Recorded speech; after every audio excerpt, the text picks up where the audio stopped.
Hello guys, welcome back to another very important video session from your own channel. My name is Vijay Kotekar and today we will study the lecture number 6, that is the vacuole के बारे में आज हम जानेंगे। Cell के अंदर cell the unit of life हम topic पढ़ रहे हैं, उसके अंदर हमारा लेक्चर नंबर 6 चालू है बेटा।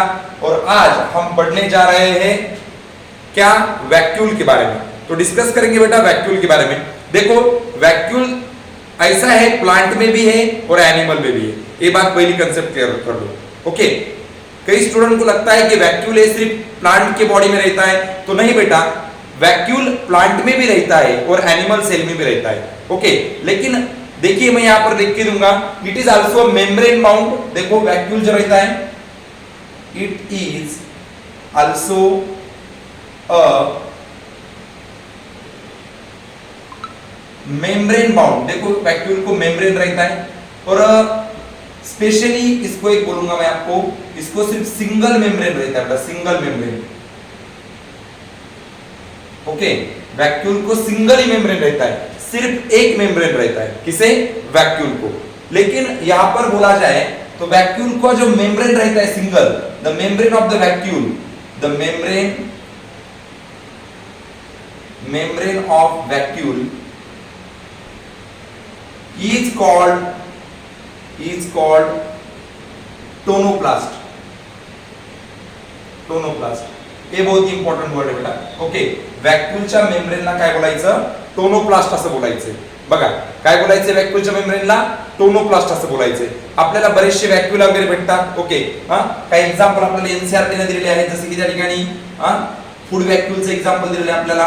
ओके,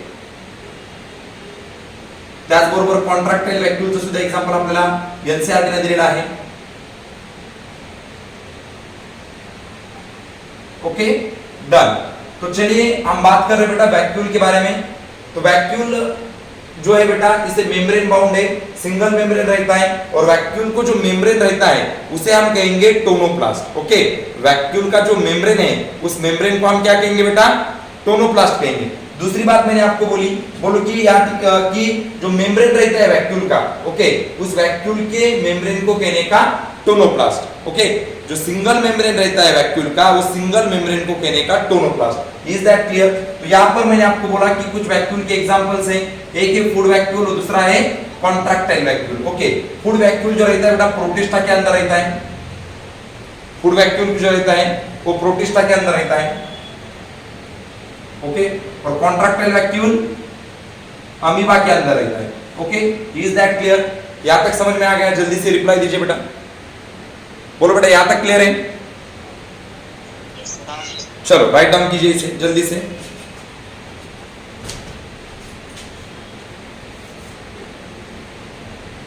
डू इट फास्ट बेटा, जल्दी से राइट डाउन कीजिए इसे। हम देखने जा रहे हैं बेटा वैक्यूल के बारे में। मैंने आपको बोला इसे मेम्ब्रेन है, सिंगल मेम्ब्रेन है। वैक्यूल का जो मेम्ब्रेन है उसे टोनोप्लास्ट कहा जाता है। वैक्यूल में कुछ एग्जांपल्स है, जैसे कि मैंने बोला फूड वैक्यूल है, जैसे कि मैंने बोला अनदर कॉन्ट्रैक्टाइल वैक्यूल है। ओके,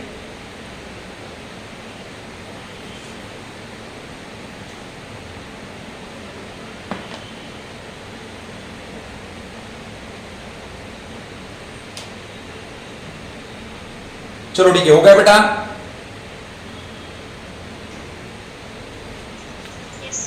चलो आगे बढ़िए।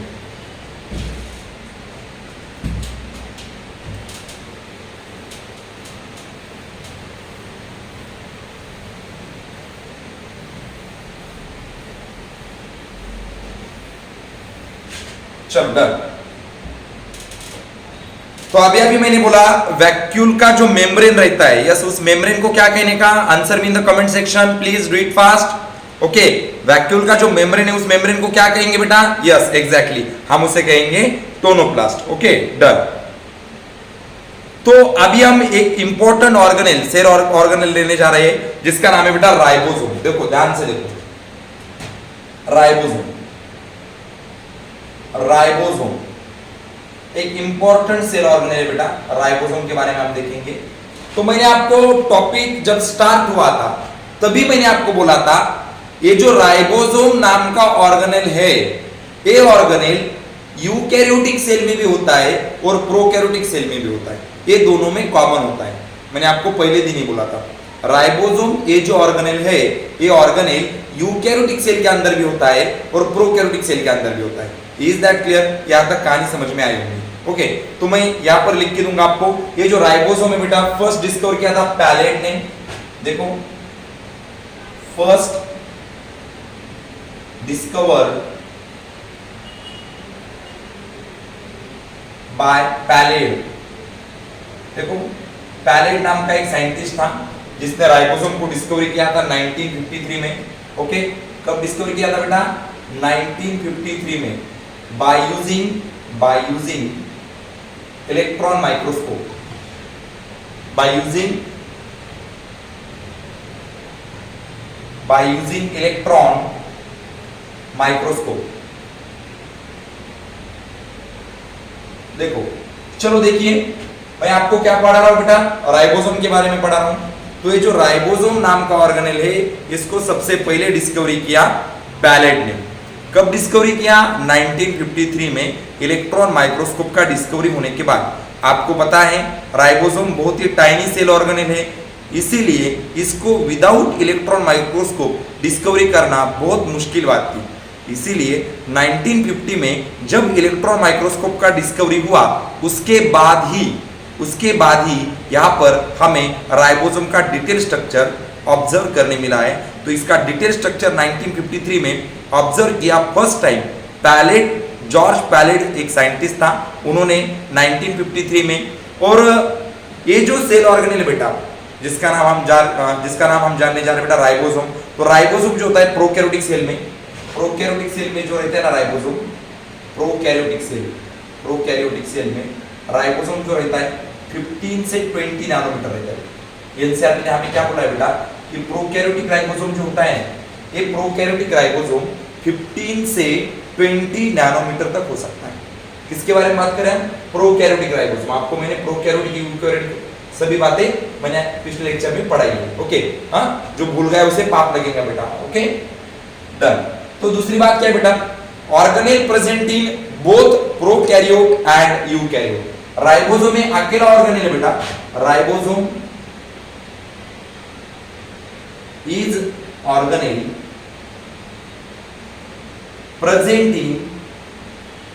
present in both prokaryote and eukaryote. Ribosome असा ऑर्गेनेल आहे जो आपल्याला प्रोकैरियोटिक सेल मध्ये पण सापडतो आणि यूकैरियोटिक सेल मध्ये पण सापडतो। Is that clear? सभी बातें समझ में आ गई? यस बेटा, जल्दी से बोलिए, answer me in the comment section, do it fast. Okay, yes बेटा, समझ में आ गया? बोलिए जल्दी से। Doctor Mansi, doctor Sakshi, doctor Arshad, doctor Gauri, yes, जल्दी से रिप्लाई दीजिए। आगे बढ़ना है तो जल्दी से बात कीजिए। चलो जल्दी से बोलिए बेटा। यस साक्षी, समजलंय राइबोसोम बद्दल? Very good. ओके चलो ठीक है, डन, आगे बढ़ेंगे। हाँ, इसे रफ कर देता हूं। ओके, रफ कर दूं? लिखा है सबने? अर्षद लिखा कर बेटा। ओके,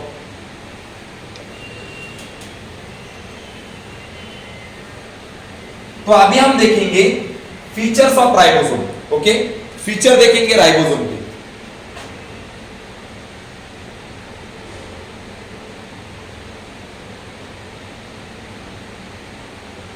राइबोसोम के क्या फीचर्स होते हैं, ओके, उसके बारे में अभी हम डिस्कस करेंगे। डन। तो पहला पॉइंट लिखूंगा राइबोसोम के लिए मैं। राइबोसोम जो बना है बेटा वो आरएनए एंड प्रोटीन से बना है। Ribosome is made up from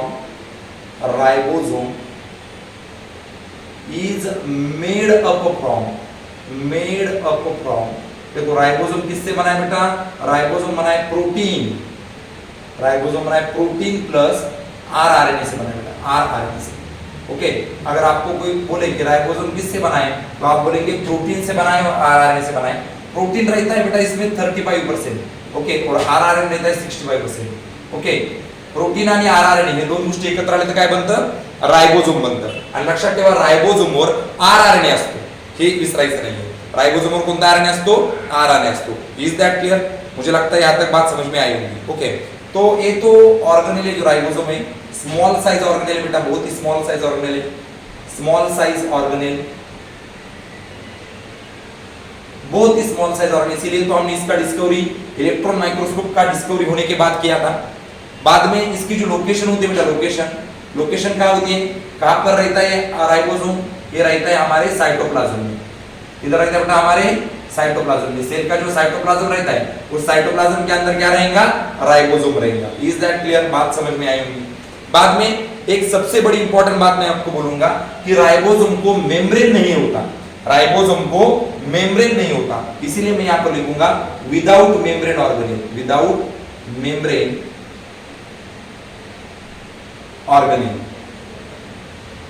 ये सबसे बड़ी बात है ओके राइबोसोम को क्या नहीं होता बेटा राइबोसोम को मेम्ब्रेन नहीं होता इसीलिए मैंने क्या लिखा कि राइबोसोम को कोई भी मेम्ब्रेन नहीं है ए ऑर्गेनेल विदाउट मेम्ब्रेन ऑर्गेनेल है इज दैट क्लियर यहां तक बात समझ में आई होगी ओके डन तो आगे बढ़ेंगे organelle present in mitochondria and chloroplast देखो ये जो राइबोसोम है हाँ राइबोसोम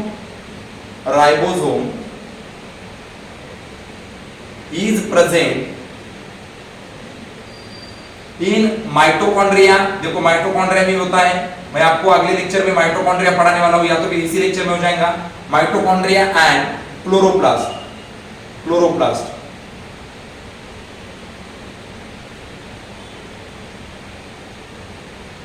क्लोरोप्लास्ट में भी होता है और माइटोकॉन्ड्रिया में भी होता है राइबोसोम ओके कौन सा होता है क्या होता है ये मैं आपको डिटेल में पढ़ाऊंगा माइटोकॉन्ड्रिया के अंदर ओके डन दूसरी बात इसके अंदर ग्रैन्युलर स्ट्रक्चर रहते हैं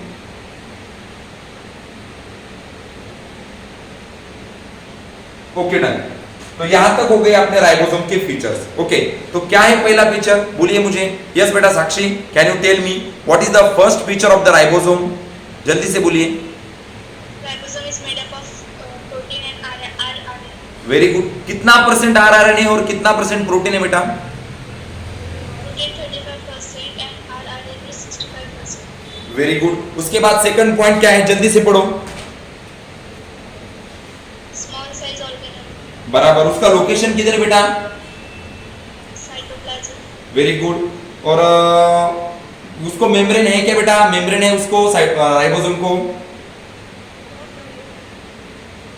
जल्दी से बोलिए मेम्ब्रेन है क्या उसको without membrane okay next point कौन सा लिख के दिया मैंने आपको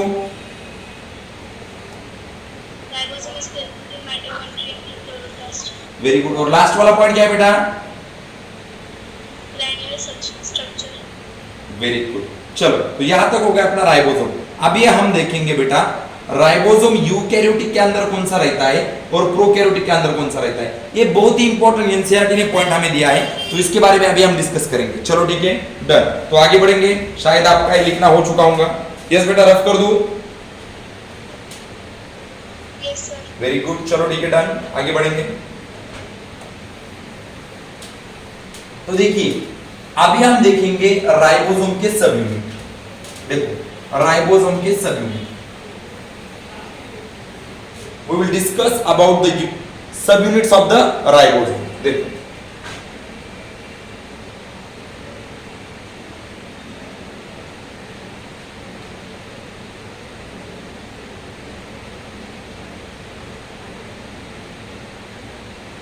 देखो बेटा गलती नहीं करना है आपको यहां पर मैं क्या लिखूंगा देखो पहला लिखूंगा मैं यूकैरियोटिक राइबोसोम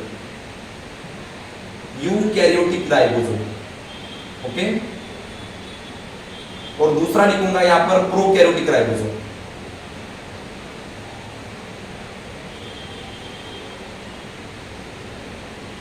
गलती बिल्कुल भी नहीं करना है देखो यूकैरियोटिक राइबोसोम जो हमारे सेल के अंदर है और प्रोकैरियोटिक राइबोसोम जो बैक्टीरियल सेल के अंदर है देखिए मैं आपको क्या बोलूंगा राइबोसोम दो सब यूनिट से बना है, यूकैरियोटिक में भी दो सब यूनिट है और प्रोकैरियोटिक में दो सब यूनिट है, लेकिन यूकैरियोटिक वाला राइबोसोम अलग टाइप का है और प्रोकैरियोटिक वाला राइबोसोम अलग टाइप का है। एक क्या अलग है इन दोनों में मैं आपको बताऊंगा, ध्यान से देखिए, इधर ध्यान से सुनिए। देखो बेटा, यूकैरियोटिक राइबोसोम जो रहता है ना, उसके अंदर दो सब यूनिट रहते हैं, एक रहता है 60S और एक रहता है 40S, ओके, और इन दोनों को मिला के बनता है 80S। देखो 60S और 40S, इन दोनों को मिला के कौन सा राइबोसोम हमारे अंदर प्रेजेंट है, 80S टाइप का।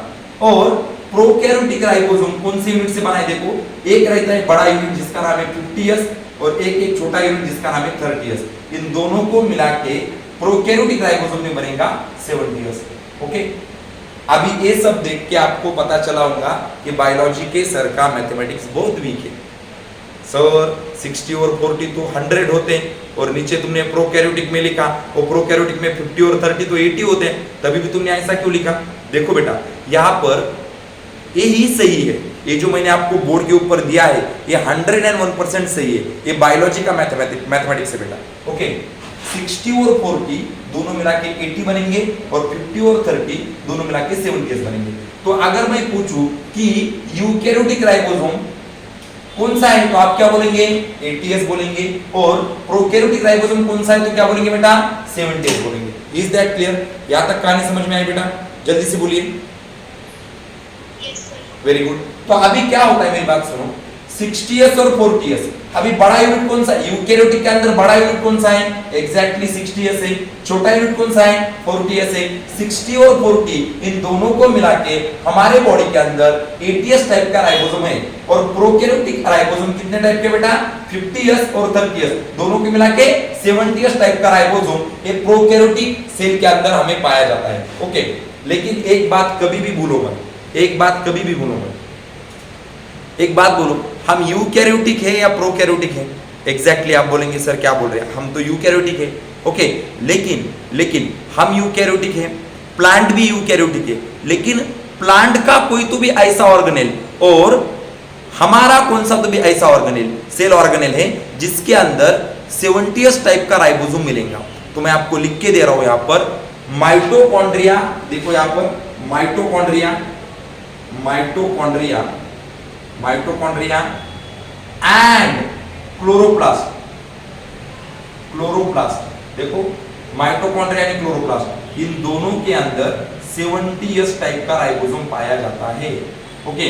Either mitochondria and chloroplast are present in the eukaryotic cell, जरी ते यूकॅरियोटिक सेल मध्ये असले तरी सुद्धा माइटोकॉन्ड्रिया मध्ये आणि क्लोरोप्लास्ट मध्ये 70S टाइपचा राइबोसोम सापडतो।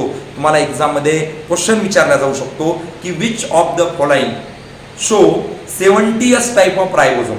मग मी तुम्हाला शिकवलेलं असतं की 70S टाइप ऑफ राइबोसोम हा आपल्याला प्रोकॅरियोटिक मध्ये सापडतो। तिथं तुम्हाला ऑप्शन दिले जातील, option number A prokaryotic cell, option number 2 mitochondria, option number C chloroplast आणि option number D all of these. तर लक्षात ठेवा, माइटोकॉन्ड्रिया मध्ये आणि क्लोरोप्लास्ट मध्ये हे दोन एक्सेप्शन आहेत। हे जरी यूकॅरियोटिक सेल मध्ये असले तरी सुद्धा या ठिकाणी आपण असं म्हणायचं यांच्यामध्ये 70S type of ribosomes present आहे। Is that clear? यहां तक समझ में आया बेटा? बोलिए जल्दी से रिप्लाई दीजिए। Okay done. चलो, यूकैरियोटिक राइबोसोम कैसा है, 60S और 40S is equal to 80S, और prokaryotic ribosome 50S and 30S 70S, और हमारे बॉडी के अंदर माइटोकॉन्ड्रिया और प्लांट में जो क्लोरोप्लास्ट मिलता है, जो लाइट एनर्जी का कन्वर्जन केमिकल एनर्जी में करने वाला पिगमेंट उसके अंदर प्रेजेंट रहते हैं, तो उसके अंदर 70S टाइप का राइबोसोम प्रेजेंट रहता है। Okay, is that clear? Yes बेटा। अंकिता समझ में आ रहा है मैं क्या पढ़ा रहा हूं आपको? जल्दी से रिप्लाई दो अंकिता। चलो ठीक है, राइट डाउन करो।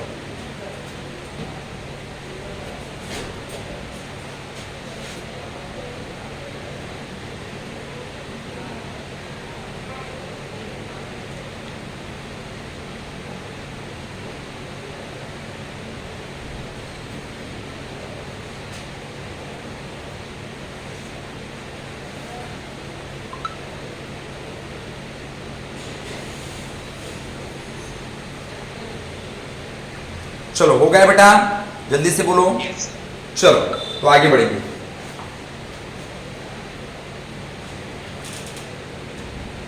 आगे क्या बोला है उसके बारे में भी सीखना है हमें। ओके, राइबोसोम के बारे में भी थोड़ा डिटेल स्टडी करेंगे हम।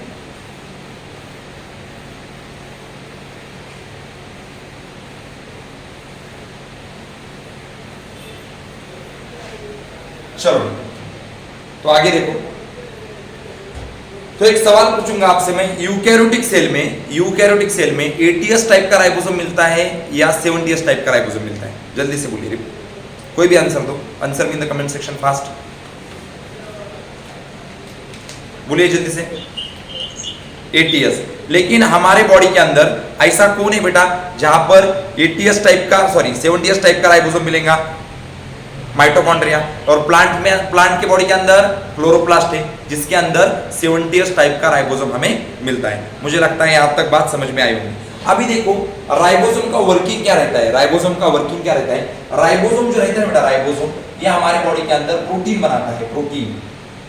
राइबोसोम ये जो सेल ऑर्गेनेल मैं आपको यहाँ पर पढ़ा रहा हूँ, इसका वर्किंग क्या है? Synthesis of the protein, synthesis of protein. ये क्या करता है बेटा? प्रोटीन का सिंथेसिस करता है। ओके, आपको पता है जो प्रोटीन रहता है वो अमीनो एसिड से बना रहता है। ओके, और ये प्रोटीन का सिंथेसिस करने का एक बहुत ही इंपॉर्टेंट वर्क कौन करता है बेटा? राइबोसोम करता है। तो क्या होता है बेटा, सपोज दैट ये अपना एमआरएनए है, ओके, और ये बड़ा वाला यूनिट है राइबोसोम का और ये छोटा वाला यूनिट है, ये फिर से बड़ा वाला, एक क्या रहता है, एक एमआरएनए को एक ही राइबोसोम अटैच रहता है, एक एमआरएनए को एक ही राइबोसोम अटैच रहता है। सपोज दैट ये कौन सा यूनिट होगा? बड़ा वाला, ये रहेगा 60s, ये रहेगा 40s। Is that clear? ये इसका एमआरएनए का 5' स्ट्रैंड है, ये इसका 3' स्ट्रैंड है। ये तो मैंने आपको फाउंडेशन में पढ़ाया था एमआरएनए के बारे में। तो क्या रहता है बेटा, एक एमआरएनए को एक ही राइबोसोम अटैच रहता है। लेकिन कभी-कभी अगर हमें प्रोटीन की इफिशियंसी बढ़ानी है, प्रोटीन का सिंथेसिस हमारे बॉडी में बढ़ाना है, देखिए मैं क्या बात कर रहा हूँ, अगर हमें प्रोटीन की इफिशियंसी, प्रोटीन सिंथेसिस हमारे बॉडी के अंदर बढ़ाना है, तो कभी-कभी क्या होता है, एक एमआरएनए को बहुत सारे राइबोसोम अटैच हो जाते हैं बेटा। ओके, बहुत सारे राइबोसोम क्या हो जाते हैं बेटा? अटैच हो जाते हैं। जब बहुत सारे राइबोसोम एक एमआरएनए को अटैच होते हैं तो वो जो कंडीशन वहां पर मिलती है, उस कंडीशन को कहा जाता है पॉलीजोम, अदरवाइज उसे कहने का पॉलीराइबोसोम। देखिए मैं यहां पर लिख के दूंगा, when large number of ribosome, देखिए when large number of ribosome, when large number of ribosome attach on mRNA, attach on mRNA, जब आप भरपूर सारे राइबोसोम अटैच होता है एमआरएनए ला to produce protein, to produce protein is called polysome, oblique में लिखूंगा पॉलीराइबोसोम। ओके, शायद यहां तक बात समझ में आई होगी। Okay, when large number of ribosome attach on mRNA, okay, to produce the protein, protein को बढ़ाने के लिए जब बहुत सारे राइबोसोम एमआरएनए को अटैच हो जाते हैं, प्रोटीन इफिशियंसी बढ़ाने के लिए जब बहुत सारे राइबोसोम एमआरएनए को अटैच हो जाते हैं, जो कंडीशन रहती है उस कंडीशन को हम कहेंगे पॉलीजोम कहेंगे, या तो फिर उसे कहेंगे पॉलीराइबोसोम। Is that clear? यहां तक बात समझ में आ गई? यस, बोलिए जल्दी से, यहां तक बात समझ में आ गई? क्लियर है बेटा? चलो डन। ओके, राइट डाउन कीजिए इसे जल्दी से। और राइबोसोम का वर्क क्या बोला मैंने आपको? राइबोसोम हमारे बॉडी के अंदर क्या बनाता है? प्रोटीन बनाता है। आपको बताएं यूकैरियोटिक सेल के अंदर 80s टाइप का राइबोसोम प्रेजेंट है बेटा। 80s टाइप का राइबोसोम कैसे बना? 60s और 40s, इन दोनों से क्या बना? 80s type of the ribosome बना है यूकैरियोटिक सेल के अंदर। ये बात आपको सभी को पता है।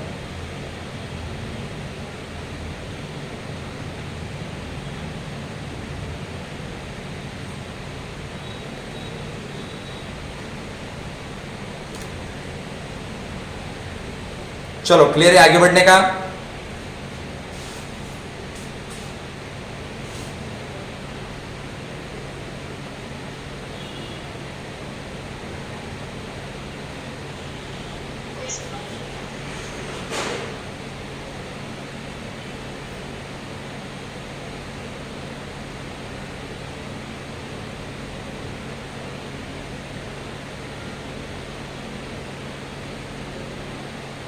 चलो डन, आगे बढ़ेंगे। अभी हम देखेंगे माइटोकॉन्ड्रिया के बारे में। अभी हम क्या देखेंगे? माइटोकॉन्ड्रिया के बारे में। Okay done. सो माइटोकॉन्ड्रिया,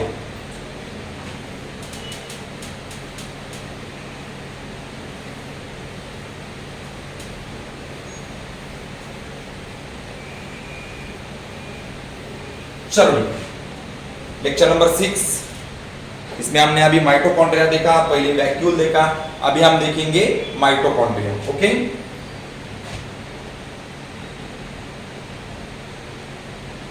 एक सवाल यहां पर मैं आपसे पूछूंगा,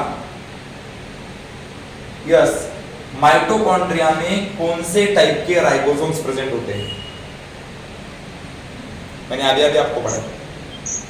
यस बेटा, जोर से बोलो बेटा। 70th। Very good. ओके, हाँ, सो ये जो माइटोकॉन्ड्रिया ना बेटा, ये जो माइटोकॉन्ड्रिया है, ये mitochondria not easily visible without staining, not easily visible without staining, without staining. Staining का मतलब होता है कलर, इसे हम कलर करके देख सकते हैं। देखो, ओके, अगर हमें माइटोकॉन्ड्रिया देखना है तो पहले तो हमें माइटोकॉन्ड्रिया को कलर करना पड़ेगा। तो स्टेनिंग करे बगैर हम माइटोकॉन्ड्रिया को देख नहीं सकते। इसीलिए एनसीईआरटी हमें क्या कहती है? एनसीईआरटी हमें कहती है कि not easily visible without staining. अगर हम माइटोकॉन्ड्रिया को स्टेन नहीं करेंगे तो माइटोकॉन्ड्रिया हमें दिखेगा नहीं। तो पहले तो हमें क्या करना पड़ेगा? माइटोकॉन्ड्रिया को स्टेनिंग करना पड़ेगा, बाद में वो हमें दिखाई देगा। ओके, तो उसकी लोकेशन कहां पर होती है देखेंगे, माइटोकॉन्ड्रिया की लोकेशन। चलो देखेंगे लोकेशन के बारे में। ओके, माइटोकॉन्ड्रिया हमें दिखता कहां पर है उसके बारे में देखेंगे। Location is in cytoplasm of all eukaryotic cell. देखो, in cytoplasm of all eukaryotic cell, सगळ्या युकॅरियोटिक सेल मध्ये काय असतं बेटा? सगळ्या युकॅरियोटिकच्या सायटोप्लाझम मध्ये काय असतं? एक्झॅक्टली काय असतं बेटा? माइटोकॉन्ड्रिया असतो। पण एक्सेप्ट ओके, आरबीसी च्या सायटोप्लाझम मध्ये माइटोकॉन्ड्रिया नसतो। ओके, आरबीसी ला न्यूक्लियस त्रिपुट असतं तसं। ओके, हा जो माइटोकॉन्ड्रिया आहे याचा जर शेप बघितला, सिलेंड्रिकल किंवा सॉसेज असतो। शेपचा जर विचार केला आपण, याचा शेप कसा असू शकतो? सिलेंड्रिकल पण असू शकतो, किंवा याचा शेप सॉसेज टाइप सुद्धा असू शकतो। ओके, त्याचबरोबर याचा जो साईज, शेप आणि नंबर आहे, ओके, याचा जो साईज आहे, शेप आहे, साईज, शेप आणि नंबर म्हणजे यांची संख्या। ओके, नंबर म्हणजे यांची संख्या, साईज, शेप आणि नंबर हा प्रत्येक सेल मध्ये व्हेरिएबल असतो बेटा, म्हणजे प्रत्येक सेल मध्ये वेगवेगळा असतो, असा डेफिनेट आकडा याचा नाही। ओके, माइटोकॉन्ड्रियाचा शेप, साइज आणि नंबर प्रत्येक सेल मध्ये वेरिएबल असतो। Is that clear? यहां तक कहानी समझ में आई बेटा? जल्दी से बोलिए। यस, चलो कोई प्रॉब्लम है क्या? देखो मैं क्या पढ़ा रहा हूं आपको, मैं पढ़ा रहा हूं माइटोकॉन्ड्रिया के बारे में। ओके, माइटोकॉन्ड्रिया को हम तभी देख सकते हैं जब हम इसे स्टेनिंग करेंगे। उसका लोकेशन कहां पर है? उसका लोकेशन है साइटोप्लाज्म में, यूकैरियोटिक सेल के साइटोप्लाज्म में। लेकिन मैंने आपको ये बोला कि आरबीसी के साइटोप्लाज्म में हमें माइटोकॉन्ड्रिया नहीं मिलता। और तो और बोला मैंने, इसका जो शेप रहता है एक तो सिलेंड्रिकल रहेगा, नहीं तो सॉसेज शेप रहेगा। साइज, शेप एंड नंबर ये हर किसी सेल के अंदर माइटोकॉन्ड्रिया का कैसा रहेगा? वेरिएबल रहेगा। Okay, is that clear? यहां तक लिख लिया बेटा आपने? जल्दी से बोलिए। ओके, तो मैं एक बात बोलूंगा, जो अपना माइटोकॉन्ड्रिया है बेटा, इस माइटोकॉन्ड्रिया का वर्किंग क्या रहता है? एटीपी को बनाना। क्या बनाता है? एटीपी को। तो एटीपी क्या रहती है? अपने बॉडी को लगने वाली एनर्जी, बराबर। तो इसीलिए माइटोकॉन्ड्रिया को हम कहेंगे power house of the cell, power house of cell. Okay, अगर आपसे किसी ने पूछा कि पावर हाउस ऑफ सेल कौन है, तो आप उसे बोल सकते हैं हमारे बॉडी को लगने वाली सभी जो एनर्जी रहती है उस एनर्जी का प्रोडक्शन करने वाला ऑर्गेनेल, मतलब माइटोकॉन्ड्रिया है power house of the cell. Is that clear? यहां तक कहानी समझ में आई? तो ये माइटोकॉन्ड्रिया जो रहता है, माइटोकॉन्ड्रिया सबसे ज्यादा किधर रहेगा? जिधर ज्यादा एक्टिविटी होगी, बराबर। अपने बॉडी की जिधर ज्यादा एक्टिविटी होती है उसी के अंदर माइटोकॉन्ड्रिया का नंबर ज्यादा रहेगा। Exactly number of mitochondria is highest in cell, number of mitochondria, number of mitochondria is highest in cell. कौन सी सेल बेटा, कौन सी सेल, कहां पर, in high physiological activity, in high physiological, high physiological activity. हमारे बॉडी के अंदर जहां पर ज्यादा एक्टिविटी होती है उसी के अंदर माइटोकॉन्ड्रिया सबसे ज्यादा रहते हैं। एग्जांपल के तौर पे मैं बोलूंगा हमारे मसल से, मसल के अंदर माइटोकॉन्ड्रिया ज्यादा रहेंगे। मसल के अंदर माइटोकॉन्ड्रिया ज्यादा क्यों रहेंगे बेटा, क्योंकि वहां पर फिजियोलॉजिकल एक्टिविटी ज्यादा होती है। Is that clear? कहानी समझ में आई? बोलिए जल्दी से, जल्दी से बोलिए। ओके चलो राइट डाउन कीजिए। क्या बोला मैंने आपको, माइटोकॉन्ड्रिया को पावर हाउस ऑफ सेल कहेंगे। इसे स्ट्रेनिंग करना पड़ेगी तभी हम उसको देख सकते हैं। उसका लोकेशन साइटोप्लाज्म में है, यूकैरियोटिक सेल के अंदर, आरबीसी के अंदर माइटोकॉन्ड्रिया नहीं है। शेप सिलिंड्रिकल सॉसेज रहेगा, size shape and number variable रहेगा। नंबर ऑफ माइटोकॉन्ड्रिया उसी सेल के अंदर ज्यादा रहेंगे जहां पर फिजियोलॉजिकल एक्टिविटी ज्यादा रहती है। Okay done. तो मसल सेल के अंदर माइटोकॉन्ड्रिया ज्यादा रहेंगे। ओके डन, क्योंकि वहां पर फिजियोलॉजिकल एक्टिविटी ज्यादा होती है। देखो ध्यान से देखो,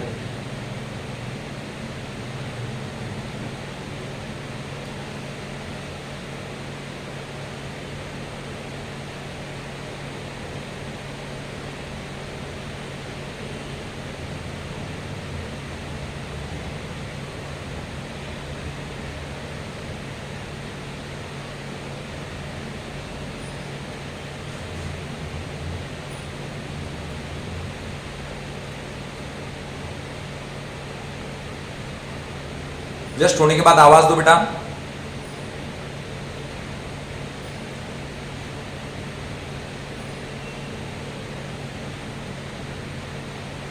माइटोकॉन्ड्रिया बहुत ही इंपॉर्टेंट सेल ऑर्गेनेल है हमारे सेल के लिए। अगर ये नहीं रहता तो हमें एनर्जी नहीं मिलती बेटा। ओके, बहुत ही इंपॉर्टेंट सेल ऑर्गेनेल इसीलिए। डन हो चुका है बेटा, बोलिए जल्दी से। Yes sir. चलो ठीक है, आगे बढ़ेंगे। माइटोकॉन्ड्रिया सबसे ज्यादा उसी सेल में अंदर रहेंगे जहां पर फिजियोलॉजिकल एक्टिविटी ज्यादा होती है। एग्जांपल के तौर पे मैंने आपको दिया मसल सेल। Okay done.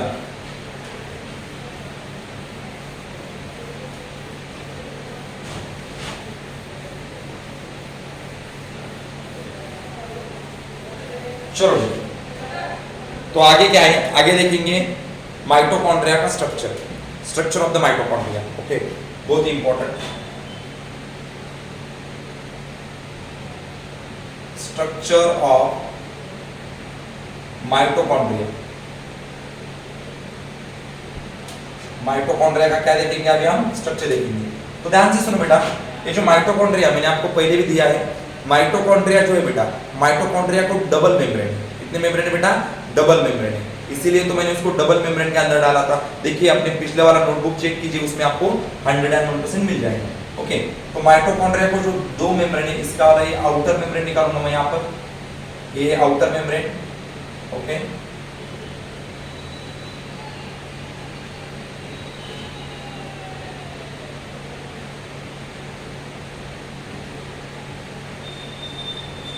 ये हो गया उसका इनर मेम्ब्रेन। देखो माइटोकॉन्ड्रिया का एक कौन सा मेम्ब्रेन बेटा, ये होगा उसका आउटर मेम्ब्रेन, ये होगा इसका इनर मेम्ब्रेन। इनर मेम्ब्रेन देखो, इसीलिए माइटोकॉन्ड्रिया जो ऑर्गेनेल है ये डबल मेम्ब्रेन में आता है, आउटर एंड इनर मेम्ब्रेन। देखो आउटर मेम्ब्रेन जो है बेटा वो स्ट्रेचली पैक है और इनर मेम्ब्रेन जो है लूजली है। ओके, और इनर मेम्ब्रेन जो रहता है बेटा उसके अंदर रिच इन प्रोटीन रहता है। तो यहां पर लिख के दे सकता हूं, inner membrane is rich in protein. Inner membrane is rich in protein, rich in protein, इसके अंदर प्रोटीन ज्यादा रहते हैं, इसके अंदर इनर मेम्ब्रेन के अंदर। दूसरी बात यहाँ पर ये जो इनफोल्डिंग है ना बेटा, इनफोल्डिंग, ये जो इनफोल्डिंग आपको दिखाई दे रही है इनर मेम्ब्रेन के अंदर, ये जो इनफोल्डिंग आपको दिखाई दे रही है, इस इनफोल्डिंग को कहने का क्रिस्टे।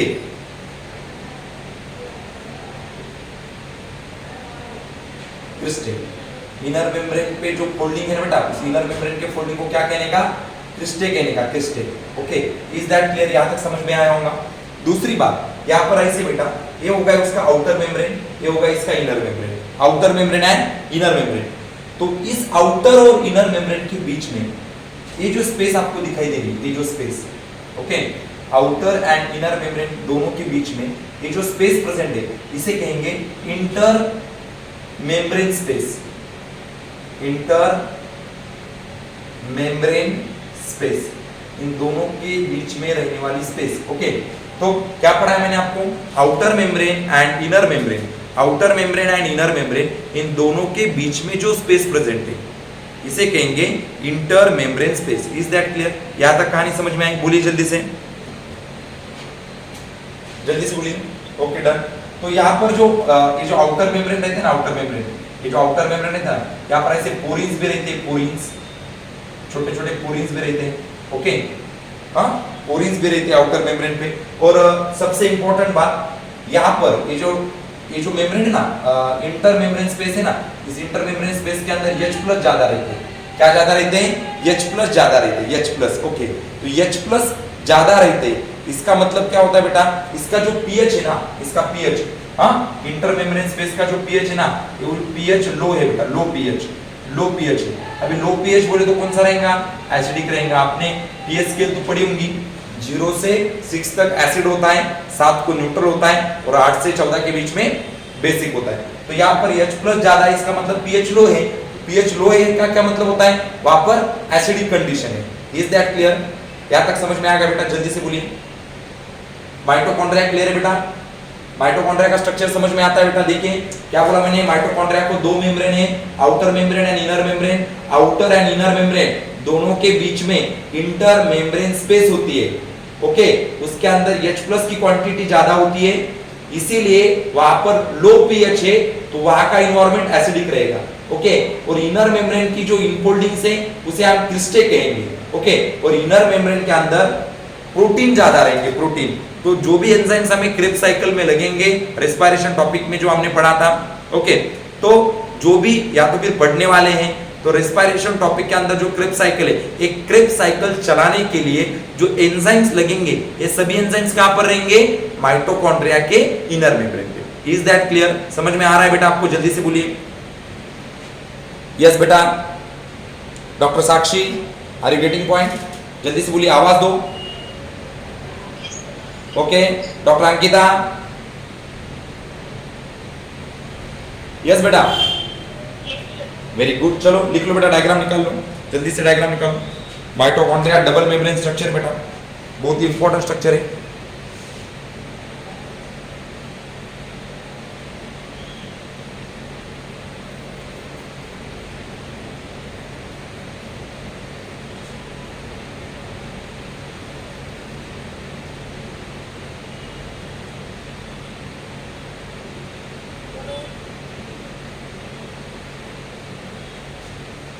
होने के बाद आवाज दो।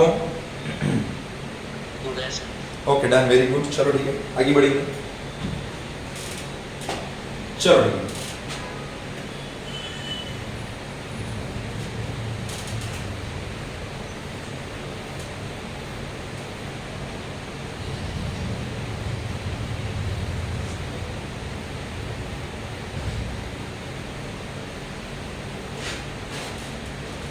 अभी क्या देखेंगे? माइटोकॉन्ड्रिया जो है, मैंने आपको बोला माइटोकॉन्ड्रिया को हम क्या कहते हैं बेटा? Power house of the cell कहते हैं। क्या कहते हैं? Power house of the cell. Okay, तो इसके बारे में हम डिटेल में थोड़े कुछ पॉइंट्स निकाले मैंने, जो मैं आपको सबमिट करूंगा यहाँ पर माइटोकॉन्ड्रिया के बारे में।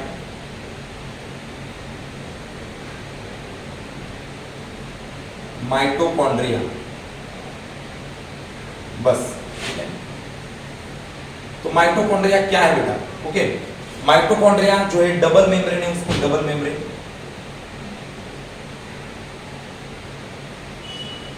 डबल मेम्ब्रेन है। दूसरी बात क्या है, देखो माइटोकॉन्ड्रिया को डबल मेम्ब्रेन है। दूसरी बात पावर हाउस है बेटा, power house of the cell.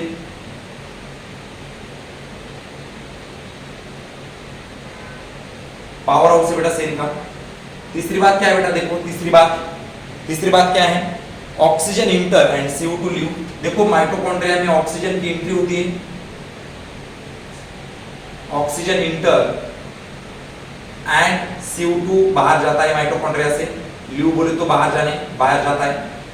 Okay, चौथी बात ऐसी बेटा, माइटोकॉन्ड्रिया में H2O प्रोड्यूस होता है, माइटोकॉन्ड्रिया के अंदर H2O प्रोड्यूस होता है, H2O प्रोड्यूस होता है बेटा। माइटोकॉन्ड्रिया के अंदर क्या प्रोड्यूस होता है, H2O। तो इसे हम कहेंगे metabolic water. Okay, metabolic water. Okay, mitochondria के अंदर जो वाटर प्रोड्यूस होता है उस वाटर को क्या कहेंगे बेटा, हम मेटाबॉलिक वाटर कहेंगे, बराबर। और पीएच लो रहता है इंटरमेम्ब्रेन स्पेस के अंदर। Okay, pH is low in intermembrane space. Intermembrane space के अंदर पीएच कैसा होता है बेटा, लो होता है, माने कि एसिडिक कंडीशन होती है। मैंने आपको अभी पढ़ाया ये बात। ओके, बाद में आगे पढ़ेंगे। जो डीएनए रहता है प्रेजेंट, ओके, डीएनए रहता है, DNA present but some protein come from cytoplasm. देखो इसके अंदर डीएनए प्रेजेंट रहता है, डीएनए इज प्रेजेंट, माइटोकॉन्ड्रिया के अंदर डीएनए रहता है खुद का, but some protein come from cytoplasm. ये बहुत इंपॉर्टेंट पॉइंट है ये वाला, ये स्टार करके दूंगा आपको मैं। डीएनए प्रेजेंट रहता है लेकिन some protein come from cytoplasm. Okay, DNA present रहता है लेकिन कुछ प्रोटीन साइटोप्लाज्म से आते हैं, इसका मतलब मैं आपको बोलूंगा। ओके, तो अभी देखो क्या रहता है बेटा, डीएनए किसको बनाता है, डीएनए ये देखो, डीएनए किसे बनाता है, प्रोटीन को, सॉरी डीएनए बनाता है एमआरएनए को, और एमआरएनए किसे बनाता है, प्रोटीन को बनाता है। ये आपको 10th स्टैंडर्ड में भी था। ओके, डीएनए बनाता है एमआरएनए को और एमआरएनए बनाता है प्रोटीन को। डीएनए एमआरएनए को बनाता है, इसे हम कहते हैं ट्रांसक्रिप्शन। ओके, और एमआरएनए प्रोटीन को बनाता है, एमआरएनए प्रोटीन को बनाता है, इसे हम कहते हैं ट्रांसलेशन। इसे हम क्या कहते हैं बेटा, ट्रांसलेशन। तो ये जो माइटोकॉन्ड्रिया है ना बेटा, माइटोकॉन्ड्रिया के अंदर डीएनए प्रेजेंट है, माइटोकॉन्ड्रिया के अंदर डीएनए प्रेजेंट है, लेकिन सभी प्रोटीन माइटोकॉन्ड्रिया नहीं बनाता, कुछ प्रोटीन बाहर से बुलाने पड़ते हैं, माने कि साइटोप्लाज्म से। इसीलिए माइटोकॉन्ड्रिया को कहने का सेमी ऑटोनॉमस ऑर्गेनेल।